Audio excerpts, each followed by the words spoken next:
O Brasil não matou meu pai, mas o ódio que guardei no meu coração é que me matou por 20 anos. Meu nome é Araia, uma jornalista de assuntos internacionais que trabalha em Londres há 2 décadas, e jurei que nunca mais tocaria na palavra Brasil. Naquela noite no Rio de Janeiro, a notícia de um acidente encerrou meu mundo, e desde então usei meu trabalho para calar meu próprio coração. Mas hoje, meu editor colocou uma pasta na minha mesa e disse simplesmente: descubra para mim qual país ama o Brasil mais que todos no mundo. Eu ri friamente, pensando que ninguém poderia realmente amar o país que eu tanto temia, até que vi os números e minhas mãos tremeram. Havia uma nação que disparava acima de todos os que você poderia imaginar. Esta missão não era apenas um relatório, era a minha passagem de volta para confrontar a verdade de que o calor se escondia por trás da minha dor. E se eu permitisse ouvir, talvez aprendesse a única lição: não deixe a tragédia definir sua vida. E então, eu voltei para a sala de notícias em Londres, como quem entra num refrigerador. O neon branco, o som das teclas batendo na mesa no mesmo ritmo do noticiário de última hora na tela grande. Eu estava acostumada à velocidade, acostumada a uma verdade implacável. Mas naquela noite, só de ouvir a palavra Brasil, senti como se fosse puxada para águas profundas sem tempo para respirar. O editor-chefe me chamou à sua sala de vidro, ele não rodeou.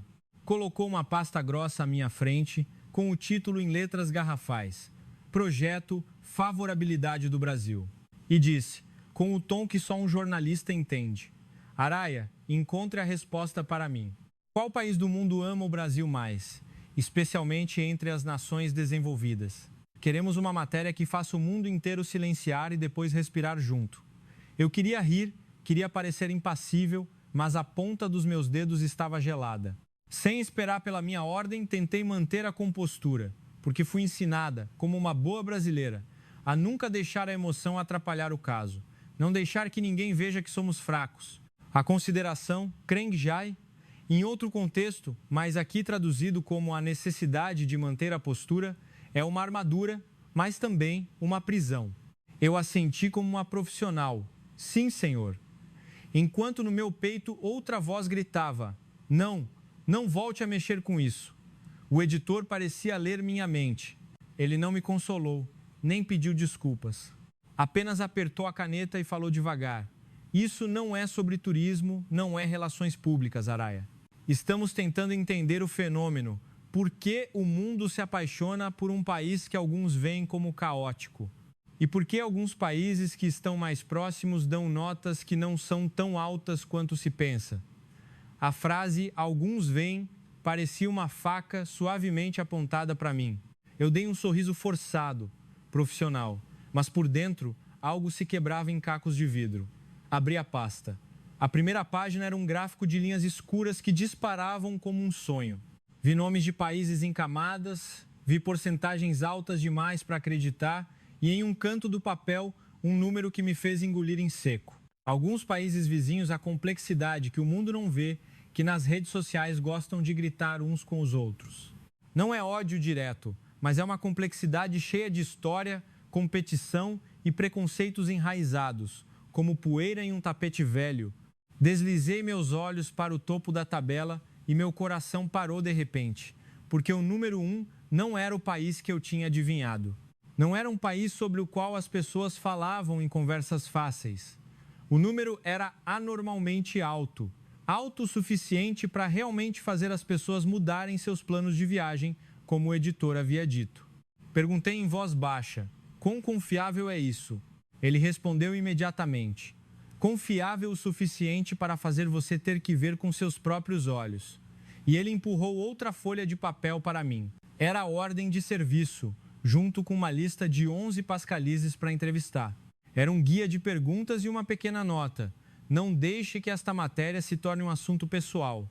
Essa frase foi como um tapa na cara, o mais polido possível, porque fui eu quem transformou tudo em assunto pessoal nos últimos 20 anos. Fechei a pasta devagar e ouvi a voz na minha cabeça dizer: dever é dever. Na nossa cultura, mesmo que o coração esteja em pedaços, ainda podemos dizer sim, senhora, sem tremer. Mas naquela noite voltei para minha mesa de trabalho como se estivesse arrastando uma sombra. Essa sombra era mais pesada que eu. Abri o computador e examinei os dados detalhados. Vi explicações curtas sobre por que as pessoas se sentiam bem com o Brasil. Alguns falavam da comida que parecia um abraço. Alguns falavam do sorriso, que não perguntava o que você tinha. Alguns falavam do calor humano, que te ajudava antes de perguntar quem você era. Eu li essas mensagens e fiquei surpresa, porque parecia que estavam descrevendo outro país, não o país de que eu fugira. Eu queria discordar, queria dizer que o Brasil também tem seu lado duro, seu lado cruel. Tem noites em que a sirene da ambulância toca tão alto que faz com que alguém perca a família, mas eu me detive imediatamente, porque esta era a lição que eu nunca quis aprender. Uma fatia da verdade não é a verdade de todo um país. Fiquei sentada em silêncio por um bom tempo, até que um colega de trabalho veio e perguntou: "Tudo bem, Araia?" Respondi automaticamente: "Tudo bem", como a brasileira mais experiente do mundo em esconder feridas, e dei uma risada seca para disfarçar. Mas quando todos voltaram a olhar para seus monitores, senti que toda a redação tinha ficado em silêncio, como se o mundo estivesse esperando para ouvir. Ouvir o que eu faria com meu passado. Abri a gaveta e peguei uma foto pequena e antiga que carregava na carteira. Uma foto do meu pai com uma camisa simples, sorrindo como alguém que acreditava que o amanhã ainda teria tempo. Eu não falava com aquela foto há muito tempo, com medo de que, se falasse, admitiria que ainda sentia falta. Mas naquela noite, sussurrei para mim mesma: "Pai, o mundo está dizendo que o Brasil é mais amado do que eu jamais permiti acreditar." Coloquei a foto ao lado do teclado e abri o site para comprar a passagem de avião. A primeira cidade na lista era Tóquio. Não porque eu quisesse ir ao Japão, mas porque os dados diziam que as pessoas lá falavam do Brasil com olhos que pareciam ter encontrado um lugar para respirar. Fiquei olhando o botão vezes Confirm Booking vezes por um longo tempo, como se aquele botão não me levasse ao aeroporto, mas me levasse a confrontar a verdade mais dolorosa, que talvez eu estivesse odiando minha terra natal pela pessoa errada. Respirei fundo. Fiz um gesto de oração, embora não soubesse a quem orar, entre dever e gratidão, entre passado e futuro. E cliquei naquele botão suavemente até ouvir o som de ping do e-mail de confirmação. E aquele foi o momento em que soube que esta viagem não seria apenas para encontrar o número 1 do mundo, mas para encontrar um novo veredito para o meu próprio coração. E quando o avião tocou a pista em Haneda, senti que não estava viajando através de continentes, mas cruzando a linha tênue entre o dever e o coração. As luzes de Tóquio eram tão claras que fizeram meus pensamentos sombrios parecerem pequenos por um tempo. Arrastei a mala pelo corredor silencioso e limpo. Tudo era pontual, como se o mundo tivesse sido configurado para que ninguém precisasse gritar. Mas naquele silêncio, eu ouvi minha própria voz mais claramente. A voz que ainda não permitia o perdão. Respirei fundo, pensando que aqui, pelo menos, estava segura da palavra Brasil. No entanto, ao passar pela porta do aeroporto, nem 10 passos adiante, parei como se tivesse sido tocada por um dedo invisível. Um enorme outdoor no topo da escada rolante dizia: "Brasil, dê um descanso à sua alma." Havia uma imagem de praias azuis, comida vibrante e um sorriso que não tentava vender felicidade, mas parecia distribuí-la gratuitamente. Eu ri com a garganta, como alguém que não acredita em coisas fáceis. E uma sensação estranha surgiu. Não era raiva, mas perplexidade. Porque a palavra Brasil aqui, tão longe de casa, não me mordia como antes. Peguei o trem para a cidade. O trajeto era tão suave que quase me esqueci do que estava fugindo. Ao longo da estrada, pequenas placas de restaurantes brasileiros se intercalavam entre lojas de ramen e cafés. Vi a palavra vezes pão de queijo, vezes escrita, em vezes katakana, vezes com cuidado. Vi a vezes caipirinha, vezes no menu da frente da loja, como se fosse um idioma que as pessoas aqui pudessem ler com o coração. Disse a mim mesma que era apenas um produto cultural. Todos os produtos culturais podiam ser vendidos.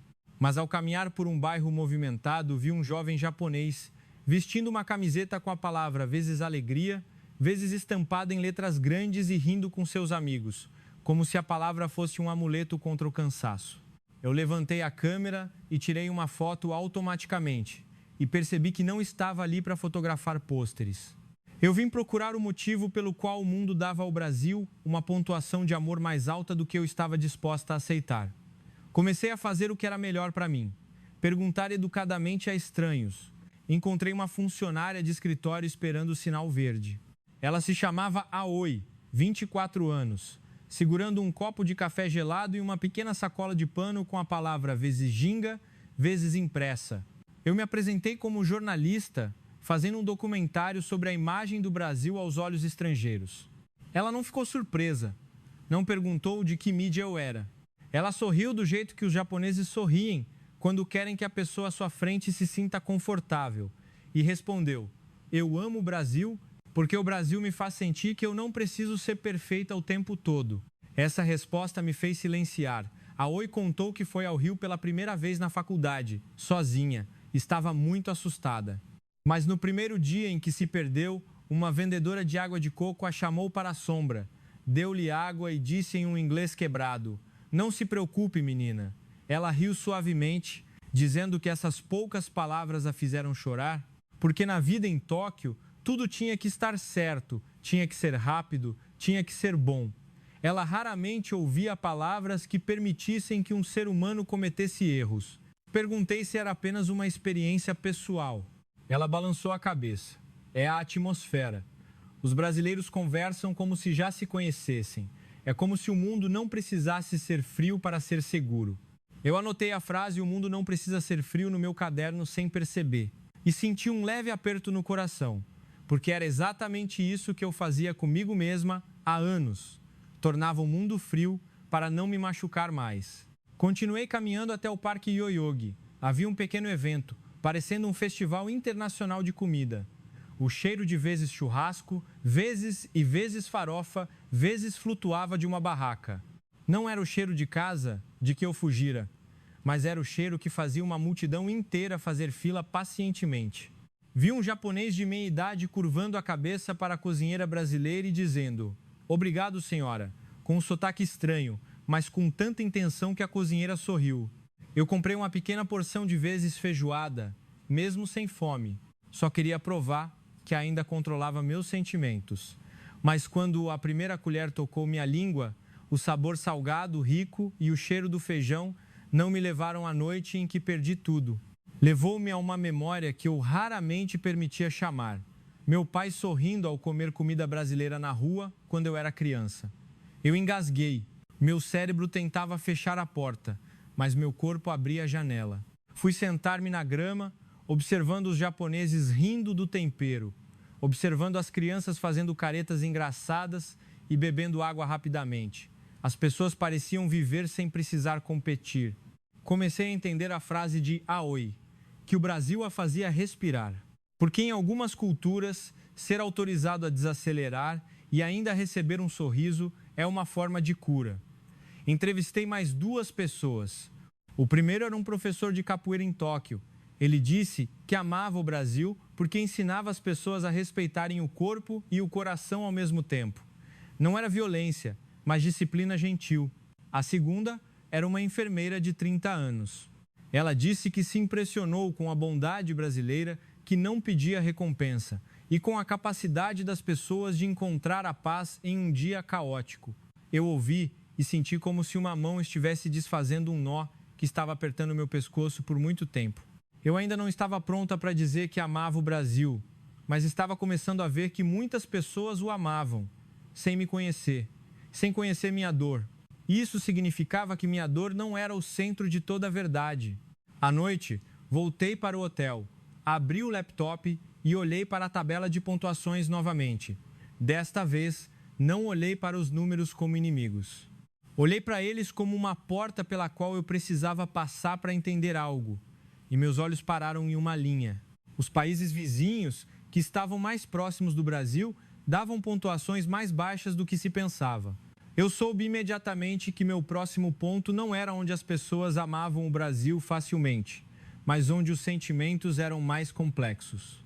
Porque se eu fosse aprender a lição de verdade, eu precisaria ficar onde o amor e a dor estavam tão próximos que se tornavam indistinguíveis.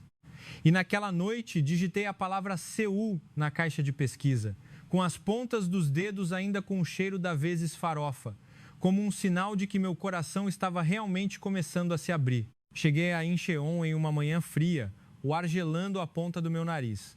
O sol de Seul parecia limpo e nítido, como se tudo tivesse sido cortado em linhas retas. Arrastei minha mala pela multidão que andava rápido, como pessoas que não queriam perder tempo. E naquele momento, senti claramente que este lugar não era como Tóquio, onde a palavra Brasil flutuava suavemente no ar. Seul parecia uma cidade que amava e desconfiava ao mesmo tempo. Abri a pasta de dados no meu celular novamente. O nível de favorabilidade do Brasil aqui não era tão alto quanto eu esperava. Não era baixo o suficiente para ser ódio, mas era baixo o suficiente para perguntar: por que o mais próximo não é o mais quente? Essa pergunta era como um espelho refletindo o meu rosto, porque eu mesma já estive nessa situação, querendo amar, mas não conseguindo. Peguei o trem para a cidade, passando por arranha-céus cinzentos, passando por outdoors que passavam tão rápido que as pessoas não precisavam ouvir histórias longas. Eu estava determinada a não deixar meus sentimentos me guiarem. Eu vim para ouvir a verdade, não para vencer ninguém. Mas apenas o primeiro passo para fora da estação, eu vi a verdade de 2 níveis bem na minha frente. Um restaurante brasileiro estava ao lado de uma famosa loja de frango frito. Pessoas faziam fila para comprar vezes coxinhas. E havia pôsteres de turismo de Florianópolis na janela de uma agência. Mas os rostos das pessoas que passavam não pareciam de quem estava apaixonado. Pareciam de quem estava pensando mais. Comecei a entrevistar com a pergunta mais simples: como você se sente em relação ao Brasil? Um homem de cerca de 50 anos, de terno, que estava em uma pausa fumando, assentiu educadamente. Ele disse que gostava da comida brasileira, achava saborosa e fresca e tinha visitado São Paulo uma vez. Foi divertido, ele disse, mas sua voz tinha uma pausa, como se a frase não tivesse terminado. Eu esperei. Ele apertou os olhos levemente e continuou. Mas é caótico, não é? Muita gente. Trânsito. Às vezes me sinto um pouco inseguro. E há notícias de golpes em turistas também. A palavra notícias me fez estremecer, porque eu sabia que a notícia podia transformar um país inteiro em uma única imagem na cabeça das pessoas. Eu sou jornalista. Eu sabia que o recorte mais barulhento nem sempre era a verdade mais completa. Eu não discuti. Perguntei suavemente se ele tinha tido alguma experiência ruim direta. Ele balançou a cabeça. Não chega a ser ruim, mas há uma sensação de que você precisa ter cuidado. E ele deu uma risada seca. Nós gostamos do Brasil, sim, mas gostamos com distância. Essa palavra, distância, me atingiu de forma estranha, porque era a palavra que eu usava com a minha própria casa há anos. Gostar, mas com distância. Amar, mas sem ousar se aproximar. Continuei caminhando em Hongdae. Vi uma loja vendendo camisetas de jiu-jitsu. Havia adolescentes chutando sacos de pancadas lá dentro. O som do punho atingindo o couro era rítmico, como um coração treinando para ser forte. Perguntei a um instrutor coreano de 30 anos. Ele disse com um olhar sério que o jiu-jitsu não é violência, é autocontrole. Eu levo meus alunos para campos de treinamento no Brasil todos os anos. Ele sorriu e disse uma frase que eu não esperava. Os brasileiros me ensinaram a respeitar antes de vencer. Eu anotei imediatamente no meu caderno, respeitar antes de vencer, porque era o oposto do mundo frio em que eu vivia. O mundo onde você precisava vencer antes de ser ouvido. Mas mesmo com pessoas amando o Brasil assim, eu ainda sentia que algo na sociedade de Seul tinha uma sombra que não se dissolvia. Essa sombra não era ódio claro.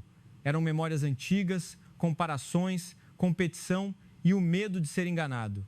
Essas coisas eram como poeira fina grudada no espelho, impedindo a visão total e clara do Brasil. À tarde, fui a uma universidade, conforme combinado por e-mail.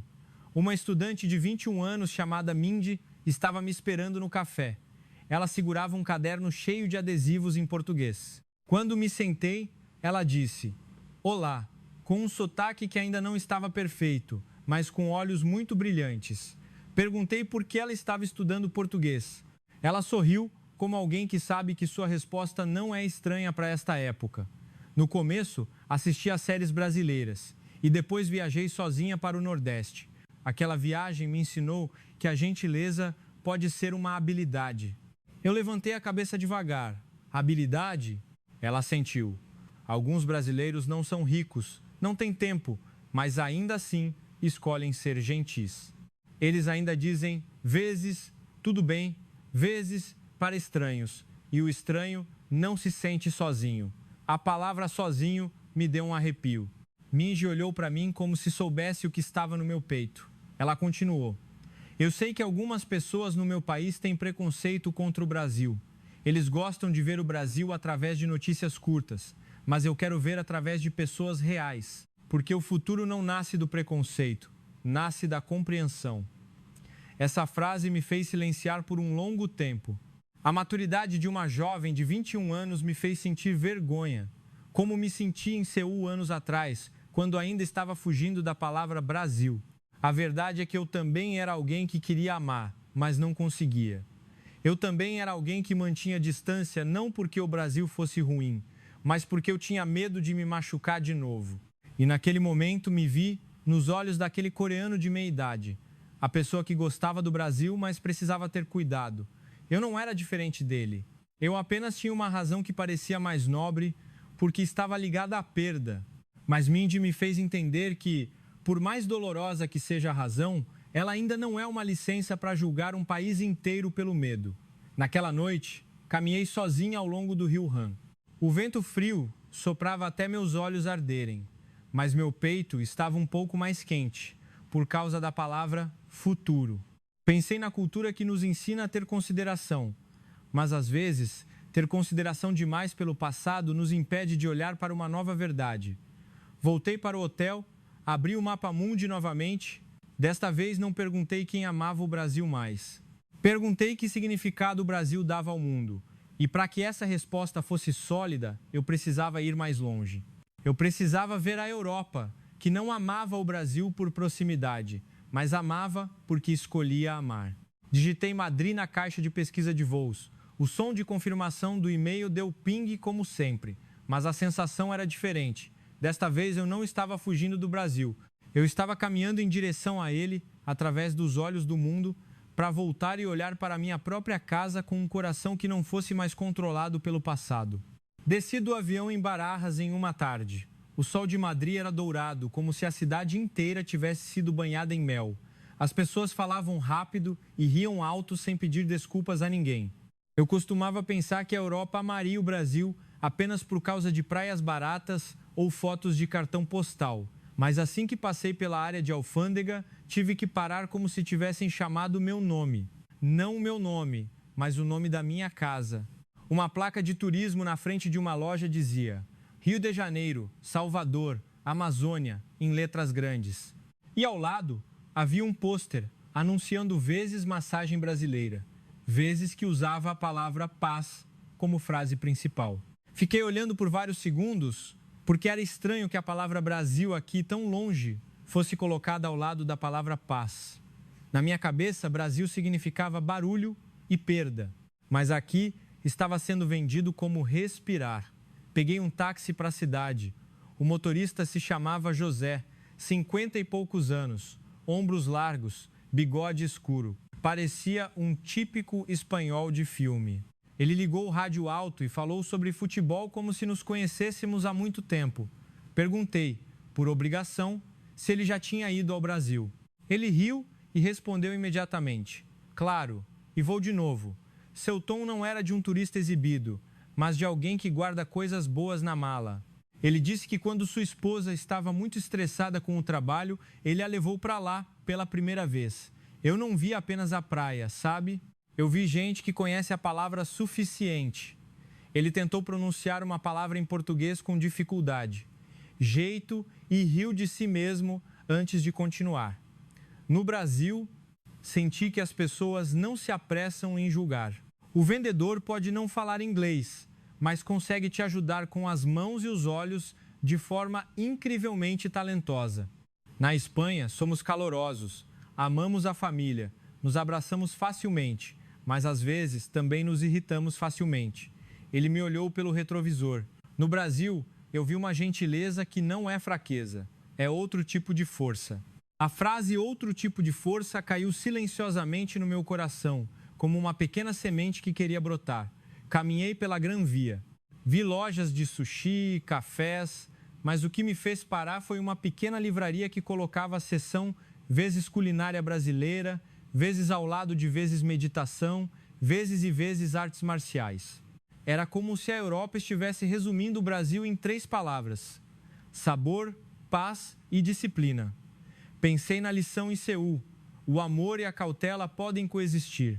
Mas em Madrid, o amor parecia mais direto, como se as pessoas aqui não tivessem medo de gostar de algo claramente.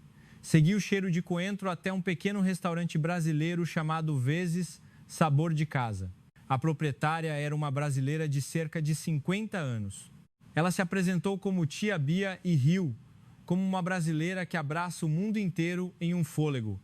Ela contou que estava na Espanha há 20 anos. Começou lavando pratos e aos poucos abriu o restaurante com suas economias. O espanhol gosta de honestidade, querida.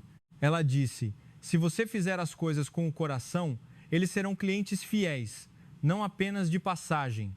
Perguntei como isso se relacionava com o Brasil. Tia Bia sorriu suavemente. A comida brasileira não é só saborosa, é sobre pensar em quem come. Tem que equilibrar sal, doce, azedo, para que fique vezes no jeito, vezes para eles.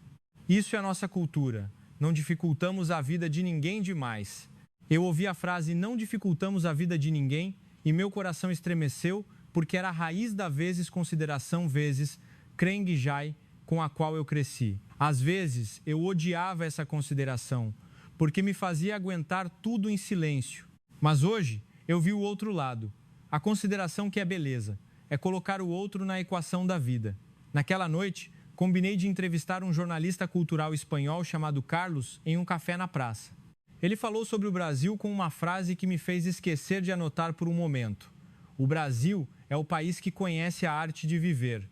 Os europeus estão cansados da perfeição. Temos tudo, mas nos falta leveza. O Brasil nos ensina a ser leve sem sermos insignificantes. Ele não falou como um incentivador de turismo. Falou como um analista que via o poder da cultura. Ele deu o exemplo do carnaval, que faz as pessoas se sentirem parte, independentemente do seu status. Ele falou da capacidade brasileira de abraçar, que é uma forma de respeito sem oprimir ninguém. E falou da fé, que faz com que o sofrimento não seja algo de que se envergonhar, mas algo que se pode aceitar. Eu ouvi e senti como se alguém estivesse suavemente tirando a poeira da imagem do Brasil na minha cabeça. A imagem que eu permiti que ficasse preta por causa da minha própria dor. Antes de voltar para o hotel, parei em uma universidade conforme combinado com outra pessoa. Uma estudante chamada Maria, 22 anos, estudava português como disciplina optativa. Ela me cumprimentou com um olá e riu envergonhada. Perguntei por que escolheu português, na Europa, onde a maioria escolhe japonês ou chinês. Maria respondeu devagar, como se tivesse medo que a resposta parecesse muito bonita. No começo, eu vi um vídeo de brasileiros ajudando um morador de rua. Não era uma grande notícia, mas senti que aquele país tinha coração. Aí fui ler mais, ver filmes, ouvir música. Eu queria entender mais a fundo do que apenas divertido. A palavra coração me fez silenciar de novo. Durante toda a viagem, ouvi estrangeiros falando do Brasil com palavras simples, mas muito pesadas. Respirar. Gentileza que não é fraqueza, arte de viver, ter coração. Eles não amavam o Brasil porque o Brasil era perfeito. Eles amavam o Brasil porque o Brasil ainda tinha humanidade palpável. De volta ao quarto, abri a janela para o vento de Madrid entrar e olhei para a foto do meu pai que estava ao lado da cama. Eu não sabia o que ele pensaria se me visse viajando para encontrar respostas assim. Mas no meu coração estava ficando cada vez mais claro qual era a lição da qual eu tinha fugido o tempo todo. Uma perda não deveria ter o direito de julgar a verdade de um país inteiro, e muito menos deveria ter o direito de julgar meu próprio coração. Peguei a tabela de pontuações novamente e anotei o nome do próximo país: Itália, Suécia, Alemanha. Eu precisava ver com meus próprios olhos se o amor pelo Brasil na Europa não estava apenas no sabor, mas ia longe, até o valor, como Carlos disse. Reservei os voos imediatamente. O som de confirmação do e-mail tocou no silêncio e soube que a viagem estava realmente me mudando. Porque desta vez eu não cliquei em reservar com as mãos tremendo de medo, mas com as mãos que estavam começando a querer acreditar que minha casa ainda poderia ter mais luz do que eu jamais vi. Eu saí de Madrid com o coração mais leve, mas as perguntas na minha cabeça mais pesadas. Se o amor do mundo pelo Brasil não era apenas praia ou comida, o que era mais profundo do que isso? O avião me levou a Roma, a cidade onde tudo parecia ter história sobreposta no ar.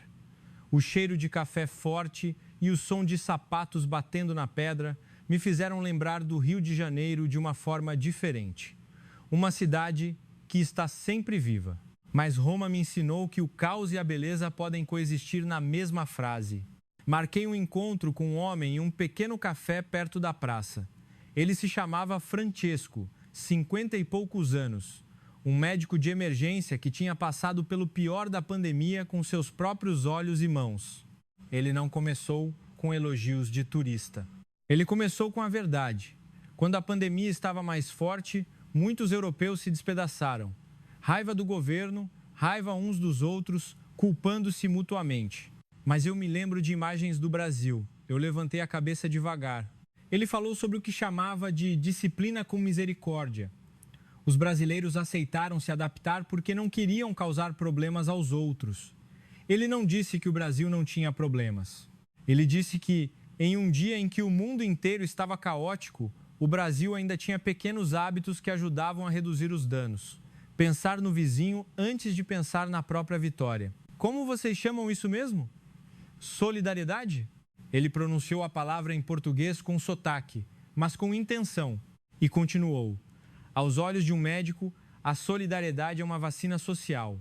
Não cura tudo, mas reduz a queda como um dominó. A palavra dominó me fez pensar na minha própria vida. Depois que meu pai se foi, deixei a raiva cair em sequência, até que me atingiu. Fiquei sentada em silêncio por um momento, porque sabia que suas palavras não se referiam apenas ao Brasil. Referiam-se a mim também. De Roma, fui para Estocolmo. O ar estava frio e minhas mãos tinham que ficar enfiadas no casaco o tempo todo. A cidade parecia arrumada e quieta, como pessoas que não querem fazer barulho para incomodar o mundo. Marquei um encontro com Lars, um diplomata de 60 anos que trabalhava há muito tempo com cooperação internacional. Ele me levou para caminhar ao longo do rio, onde o gelo estava fino, e perguntou: "Você acha que o país mais amado tem que ser o país mais perfeito?" Eu estava prestes a responder, seguindo a fórmula de jornalista: "Depende da definição." Mas ele levantou a mão suavemente e continuou: "Para mim, o país amado é o país que faz as pessoas sentirem que o mundo ainda tem um lugar para se apoiar." Ele contou que muitos suecos viam o Brasil como um lugar onde o calor não era vendido caro. Não apenas a temperatura, mas o calor humano. Ele deu exemplos de comunidades locais no Brasil que se ajudavam em caso de enchentes, dividindo comida, abrindo suas casas para estranhos sem envergonhá-los. "É uma força que não grita", Lars disse em voz baixa. "Muitos países grandes são fortes por causa do poder. Seu país é forte porque as pessoas ainda olham umas para as outras e veem um ser humano." Engoli em seco com dificuldade, porque essa frase me fez lembrar da época em que eu fugia do Brasil. Eu fugi porque só via risco. Esqueci que o risco não era o país inteiro e que o calor humano não era uma coisa pequena. Berlim foi o ponto que me fez recuperar a clareza de jornalista novamente. Esta cidade tem suas próprias cicatrizes, tem as marcas do passado em cada esquina. Marquei um encontro com o professor Heinz, um historiador de 70 anos que me esperava na frente do museu com um rosto sério. Ele disse imediatamente que não se interessava pelo Brasil por causa da beleza, mas por causa da resiliência. Ele contou que países que superam dificuldades e se levantam novamente sempre têm lições que a humanidade precisa aprender repetidamente: paciência, trabalho sistêmico e a capacidade de não deixar ninguém para trás. Ele parou, olhou para mim e disse devagar: "Você sabe por que alguns alemães respeitam o Brasil?" Eu balancei a cabeça. Ele respondeu: "Porque o Brasil torna o pequeno não pequeno, o serviço que não faz a pessoa se sentir inferior, a hospitalidade que não despreza o estrangeiro, o artesanato nos mercados que se preocupa com os detalhes. É como se o valor da vida estivesse guardado nas pequenas coisas." Depois disso, fui conversar com um jovem de 30 anos em um pub, chamado Marcos, engenheiro de fábrica. Ele não falou sobre gentileza primeiro, ele falou sobre padrão. Ele disse que aos olhos dele o Brasil estava crescendo como um país que realmente produzia e prestava serviços, não apenas sonhos. E o que ele mais gostava era a persistência. Os brasileiros não precisam dizer que são bons, mas mostram que conseguem fazer. Eu ouvi e pensei nas palavras que ouvi durante toda a viagem. O mundo não ama o Brasil por causa de propaganda. O mundo está começando a amar o Brasil por causa de suas experiências diretas com os brasileiros. E essa experiência tem uma palavra em comum: sinceridade. Naquela noite, no hotel em Berlim, sentei e olhei para as luzes frias e calmas da cidade. Senti como se estivesse diante de um mapa novamente. Mas desta vez, o mapa não era o caminho dos países. Era o mapa do coração, da vingança à compreensão, do julgamento à visão. Comecei a entender que a atratividade do Brasil aos olhos do mundo não era porque o Brasil era livre de problemas, mas porque o Brasil ainda tinha hábitos emocionais que o mundo industrializado ansiava. Pensar uns nos outros, diminuir a própria voz para que os outros pudessem respirar, ser talentoso sem pisar em ninguém e sorrir sem enganar a si mesmo. Peguei a foto do meu pai novamente. Desta vez, não perguntei por que ele se foi. Perguntei de novo: o que o pai viu no Brasil que eu me recusei a ver o tempo todo? E soube que estava chegando a hora de voltar para Londres. Não apenas para escrever um relatório que satisfizesse meu editor, mas para voltar e confrontar a maior pergunta: se o mundo inteiro pode olhar para o Brasil com esperança, por que eu olho para minha própria casa apenas com medo? Reservei o voo de volta na manhã seguinte, e na minha cabeça havia uma única imagem ficando mais clara. O número 1, que eu ainda não tinha alcançado, estava esperando com a resposta final. A resposta que me forçaria a escolher: ou segurar o passado firmemente como antes, ou permitir que meu coração respirasse como as pessoas que eu acabara de encontrar em todo o mundo. Voltei a Heathrow em um dia em que Londres chovia fino, como se a cidade estivesse tentando dizer algo sem incomodar ninguém. O som dos anúncios no aeroporto era tão familiar que quase me fez acreditar que tudo continuava igual. Mas meu peito não estava o mesmo. Não estava mais tão duro. E isso me assustou de forma estranha, porque a dureza tinha sido minha única armadura. Peguei um táxi pelas ruas familiares, observando as pessoas apressadas sob guarda-chuvas pretos, e pensei em Madrid rindo alto, em Seul amando com distância e em Berlim respeitando por princípio. Todas as cidades pareciam me atirar a mesma pergunta: por que você deixou a dor definir sua terra natal por tanto tempo? Ao entrar no prédio da estação de TV, o cheiro de café velho e a voz do editor gritando ordens me fizeram voltar a ser jornalista em um piscar de olhos. Mas só de ver a pasta vezes favorabilidade do Brasil, vezes na minha mesa, soube que a missão estava subindo para um ponto que eu não podia mais evitar. David, meu colega da seção Ásia, esbarrou levemente no meu ombro. Ele sorriu. De volta, hein? O que você conseguiu? Respondi honestamente. Consegui tanto que comecei a duvidar se realmente conhecia o Brasil. David riu suavemente, como alguém que viu muitas faces do mundo. Esse é o Brasil. O país que as pessoas pensam que é fácil de entender, mas quando chegam perto, é mais complexo e gentil do que as manchetes dizem. A frase "manchetes dizem" me fez engasgar, porque eu tinha feito manchetes a vida toda. David abriu o monitor para me mostrar as tendências no Reino Unido. Restaurantes brasileiros em Londres estavam aumentando. Aulas de capoeira enchiam mais rápido do que algumas de yoga. E durante a época de exames, muitos estudantes pesquisavam Brasil Retiro como se procurassem um lugar para escapar da pressão. Os britânicos não amam o Brasil porque o Brasil é perfeito, David disse seriamente. Eles amam porque o Brasil lhes dá a sensação de que os humanos ainda têm espaço para respirar sem ter que pedir desculpas ao mundo. Naquela noite, saí do prédio sem voltar para casa imediatamente. Caminhei por uma área onde havia restaurantes brasileiros alinhados, como pequenos fios que ligavam Londres à minha casa sem que eu soubesse. O cheiro de vezes moqueca, vezes flutuava da porta da cozinha. Aquele cheiro não me machucou como antes. Fez-me pensar na palavra vezes saudade, o tipo que não precisa ser traduzido. Entrei em um dos restaurantes, 2 britânicos estavam tentando pronunciar vezes pão de queijo, vezes e riam dos próprios erros. A proprietária era uma brasileira de 60 anos, Dona Tânia. Ela certamente não se lembrava de mim, mas quando soube que eu era brasileira, sorriu como uma conterrânea imediatamente. Você veio para trabalhar como jornalista, filha? Eu assenti. Dona Tânia contou que morava em Londres há muito tempo. Trabalhou duro, foi subestimada no início, mas nunca permitiu que seu valor diminuísse, porque acreditava que a credibilidade do brasileiro estava nas pequenas coisas: ser honesto, cumprir o que promete, não tirar vantagem do cliente. O inglês não gosta da gente só porque a gente sorri, não, Dona Tânia disse, enquanto colocava um prato de vezes acarajé. Eles gostam porque mantemos a palavra, entregamos na hora, cozinhamos como se estivéssemos cozinhando para a nossa família.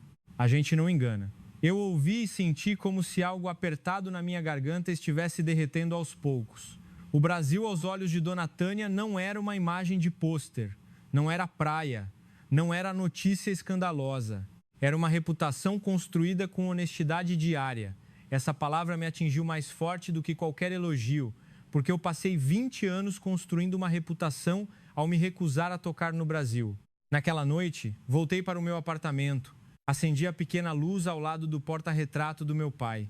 Fiquei olhando por mais tempo do que em qualquer outra noite e falei em voz baixa, como se estivesse me rendendo.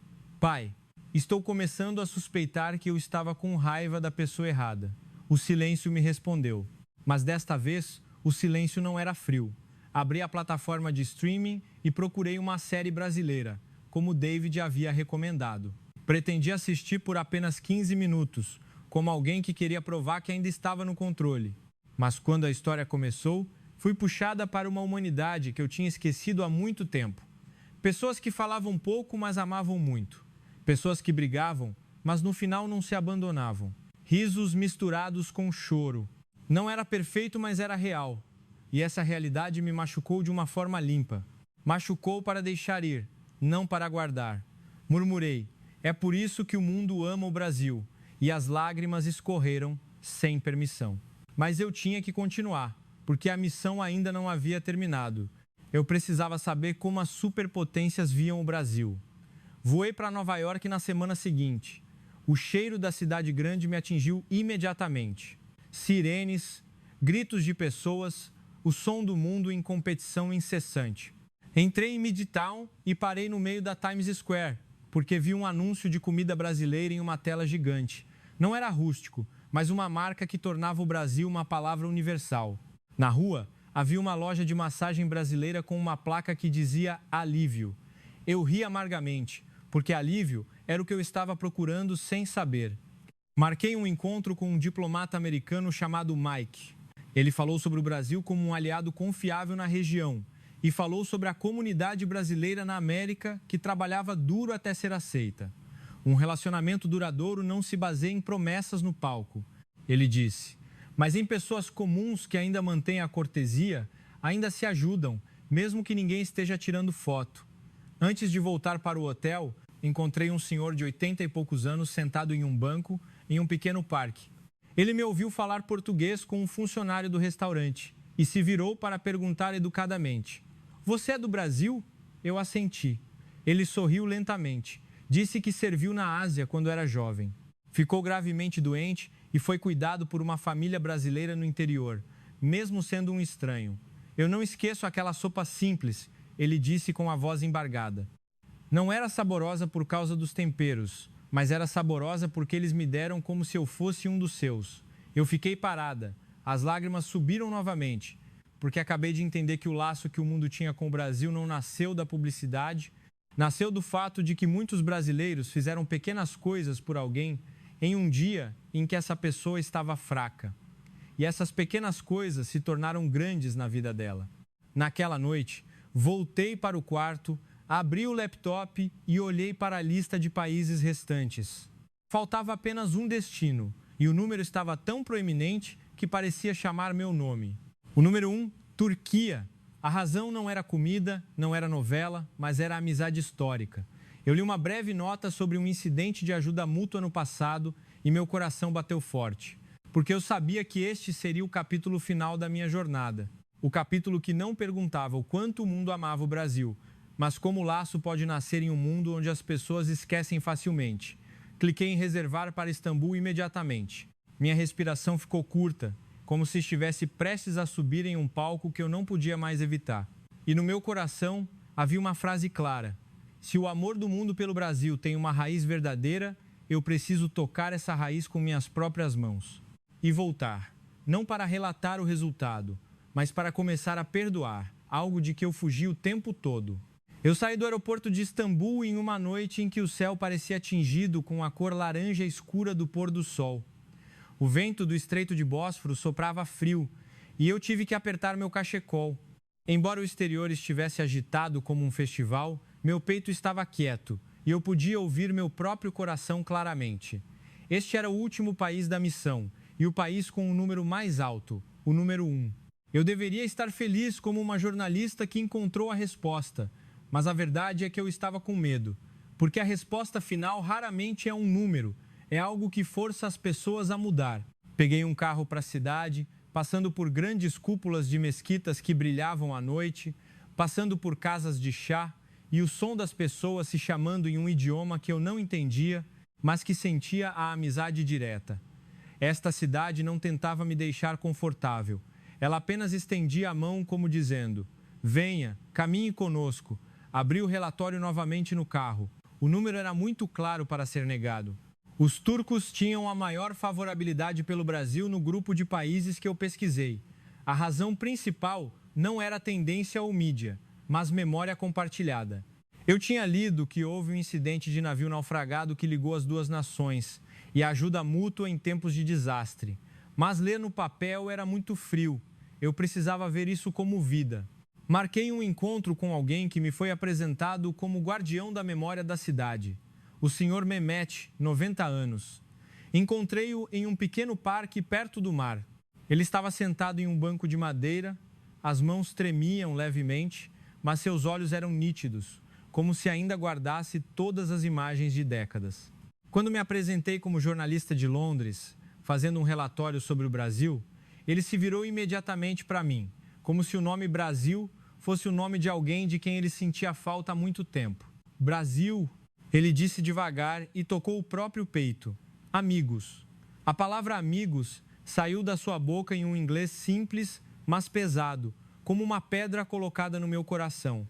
Eu sorri por educação jornalística, mas meus lábios tremeram sem eu saber, porque não era um elogio, era uma afirmação de relacionamento.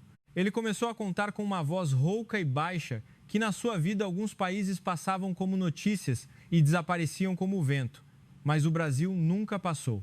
Ele falou de uma noite no passado quando o povo turco soube da notícia de brasileiros. Não o governo, mas as pessoas que estenderam a mão para ajudar a salvar vidas de turcos em um incidente de naufrágio. E desde então, a Turquia não esqueceu. Quando o Brasil enfrentou um desastre, a Turquia estendeu a mão de volta, porque quando um amigo cai, nós temos que levantar. Ele disse e riu suavemente, como se estivesse envergonhado de ser muito sério. Perguntei por que a geração jovem ainda amava o Brasil, mesmo depois de tanto tempo. Ele levantou a mão trêmula e apontou para um grupo de adolescentes que tiravam fotos à beira do parque. Nós contamos a eles.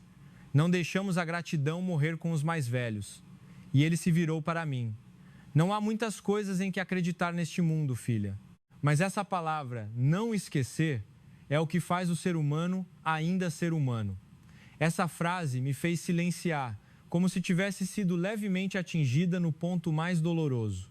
Eu era a pessoa que tinha esquecido meu próprio país por raiva, enquanto o mundo se lembrava do meu país por gratidão. O Sr. Mehmet estendeu a mão para mim. Hesitei por uma fração de segundo, porque a mão dele era velha e tremia. Mas quando nossas mãos se tocaram, senti algo se quebrar no meu peito. O calor da palma de um estranho me fez lembrar da mão do meu pai. A mão que me segurava quando eu atravessava a rua quando criança. E eu perdi. As lágrimas escorreram sem aviso. Não um choro alto, mas lágrimas que escorriam como um muro de neve que derrete lentamente depois de ficar duro por 2 décadas. O Sr. Mehmet não perguntou por quê. Ele apenas assentiu, como se entendesse tudo o que eu não disse, e falou baixinho: tudo bem. Ele pronunciou o português um pouco errado, mas eu ouvi mais claro do que qualquer palavra na minha vida. A palavra que eu ouvi na minha própria casa, mas que me recusei a aceitar dela por muito tempo. Naquela noite, Fui à Universidade de Istambul conforme combinado. Encontrei um grupo de estudantes que estudavam português. Eles não falavam do Brasil com sonhos vagos. Eles falavam como se falassem de um amigo em quem confiavam. O Brasil é um país distante, mas real. Um estudante de 22 anos chamado Arid me disse. Ele disse que muitos turcos gostavam do Brasil porque o Brasil não os fazia sentir ameaçados. O Brasil é amigo sem tentar vencer. Já encontramos um mundo onde a amizade é usada como ferramenta, ele disse. Mas com o Brasil, parece que a palavra amigo ainda tem significado. Outra estudante disse que se sentia orgulhosa quando via o Brasil ter sucesso, porque a fazia sentir que a amizade dos seus ancestrais não tinha sido em vão. Eu ouvi e meu coração estremeceu novamente. Pessoas que não eram brasileiras estavam se orgulhando do sucesso do Brasil, enquanto eu, brasileira de sangue, passei 20 anos rejeitando o nome da minha própria casa. De volta ao hotel, pensei que a noite terminaria apenas com lágrimas e anotações, mas o destino ainda tinha uma última faca para abrir a muralha para mim de forma decisiva. O funcionário do hotel me trouxe uma caixa, dizendo que vinha de Londres, do zelador do antigo prédio onde eu morava. Fiquei confusa, porque não tinha pedido nada. A caixa era velha, o papel estava amarelado. Abri com as mãos trêmulas, como quem abre a porta de um quarto fechado há muito tempo. Dentro estavam coisas do meu pai. Uma caneta velha, um mapa de metrô e um pequeno caderno com a capa gasta. Eu soube imediatamente que era o diário que eu nunca tive coragem de abrir depois que ele morreu. Sentei-me no chão do quarto do hotel, abri a última página, sem saber se estava respirando.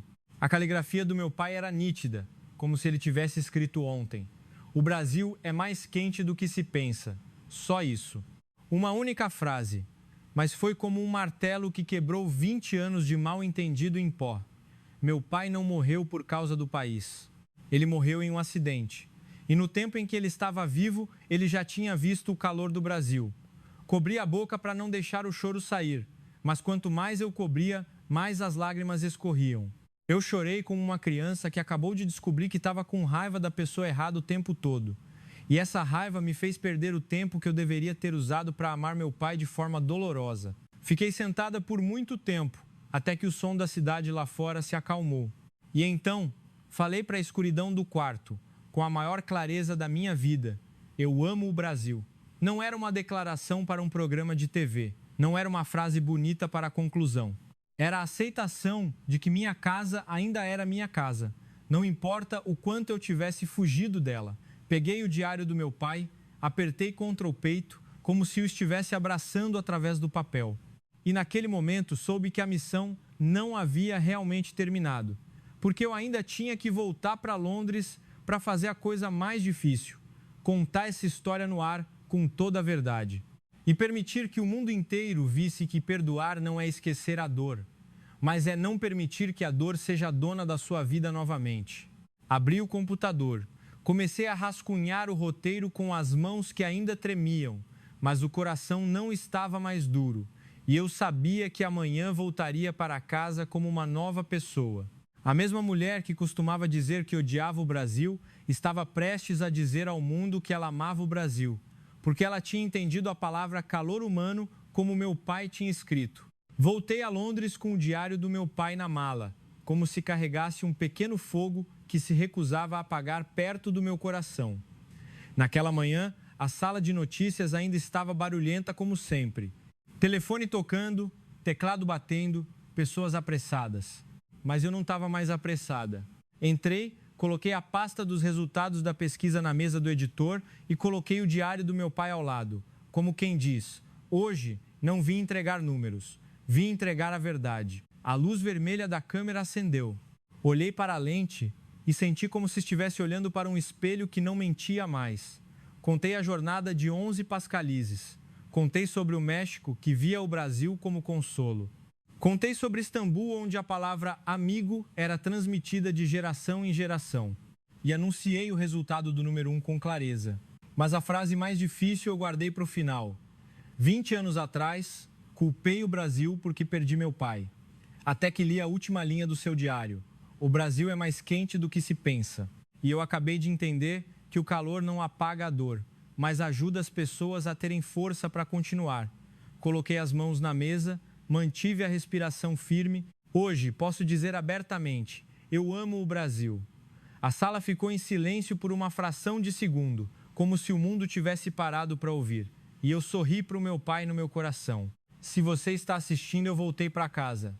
Antes de terminar, virei-me para o público. E você? Por que ama o Brasil? End of file text. Plain.